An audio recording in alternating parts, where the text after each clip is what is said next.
نبی اکرم صلی الله علیه وسلم ارشاد مبارک دی چې د سړي هغه مونځ چې جمع سره وکړي شي د هغې مونځ نه چې په کور یا بازار کې کړی وي 25 درجې المضاعف کیږي. خبره دا ده چې کله سړی اودس وکړي او ښه کامل اودس وکړي بیا جومات ته صرف د مانځه په اراده سره ځي، څه بله اراده یې دې سره شامله نه وي، نو چې کوم قدم اخلي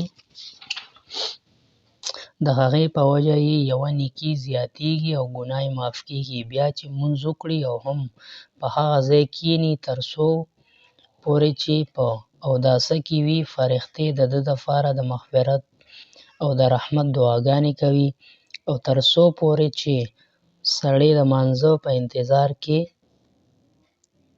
اوسي هغه د مونځ ثواب مومي. په ایده کې لیکي لومړي حدیث کې 27 درجې زیاتې ښودلی شوې وې او په دې حدیث کې 25 درجې. دې دواړو حدیثونو کې چې کوم اختلاف شوی دی، عالمانو د دې ډېر جوابونه لیکلي دي چې د حدیث په شرح کې موجود دي.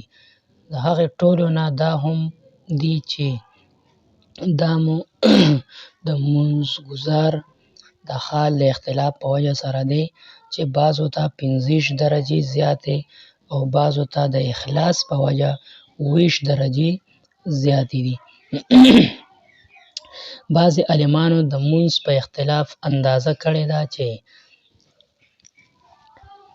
سري مونځونو کې 25 درجې دی او جهري کې 20 درجې. بعضې 20 د ماخوستن او د سحر دپاره ښودلي دي چې دې دواړو مونځونو ته تلل مشکل وي او 25 په باقي مونځونو کې دي. بعض شرح کوونکو لیکلي دي چې دې امت باندې د الله تعالی له طرفه د نعمتونو باران زیاتېدلو څنګه چې نور هم ډېرو حدیثونو کې ډېرو ځایونو کې دي ظاهرېدلې شوي دي. له دې وجې نه اول 25 درجې و وروستو ته 20 درجې شو. بعضو شرح کوونکو په یو عجیبه خبره پوه شوي دي. هغې وایي چې د دې حدیث ثواب د لومړي حدیث نه ډېر زیات دی، ځکه چې په دې حدیث کې دا ارشاد نشته چې د 25 درجې زیاتې دي، بلکې دا ارشاد دی چې 25 درجې المضاعف کیږي، چې د دې ترجمه په 2 چنده او 2 دوړه سره کیږي، یعنی 25 ځله پورې 2 چنده اجر کیږي. په دې حالت کې د جمع د یو مونځ ثواب 3,40,50,432 درجې شو. د الله جل شانه د رحمت نه د ثواب څه زیات نه دی. هر کله د مونځ پرېښودلو ګناه یو حب کوم چې په لومړي باب کې تیر شو، نو د کولو ثواب یې د کېدل هم ممکن دي. دې نه پس نبي علیه الصلاة والسلام دې طرف ته اشاره وفرمایله چې دا خو په خپله د فکر کولو څیز دی چې د جمع په مانځه کې څومره قدرې اجر او ثواب او څه قسمه نیکۍ زیاتیږي. چې څوک د کور نه اودس وکړي، صرف د مانځه په نیت جومات ته لاړ شي، نو د هغه په هر یو قدم نیکي زیاتیږي او یو ګناه یې معاف کیږي.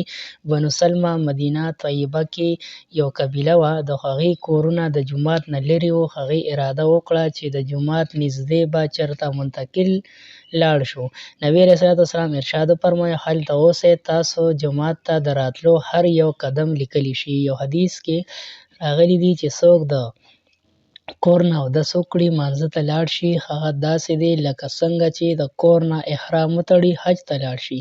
دې نه پس نبي علیه الصلاة والسلام یو بل فضیلت ته اشاره فرمایلې ده چې کله څوک مونځ وکړي نو دې نه پس تر څو پورې چې د مانځه په ځای ناست وي، نو فرښتې د ده دپاره د مغفرت او رحمت دعاګانې کوي. فرښتې د الله تعالی مقبول او د ګناه نه پاک مخلوق دی، د هغې د دعا برکتونه په خپله ښکاره دي. محمد بن سماح رحمت الله علیه یو بزرګ عالم دی چې د امام ابو یوسف او د امام محمد رحمت الله علیه شاګرد دی. 3 د پاسه 100 کاله عمر کې وفات شوی و. تر دغې وخته 200 رکعته نفل به یې هره ورځ کول. دی وایي چې پرله پسې 40 کالو پورې زما دا یو ځل نه علاوه تکبیر الله فوت شوی نه دی. صرف یو ځل چې په کومه ورځ زما مور مړه شوې وه، د هغې د مشغولیت په وجه تکبیر الله رانه فوت شوی و. نو ما په دې وجه چې د جمعې د مانځه ثواب 45 درجې زیات دی، هغه مونځ 45 وارې وکړو چې هغه شمېره پوره شي. نو په خوب کې مې ولیدل چې یو کس راته وایي چې محمده 45 وارې مونځ خو دې وکړو، خو د ملایکو د امین به څه کېږي؟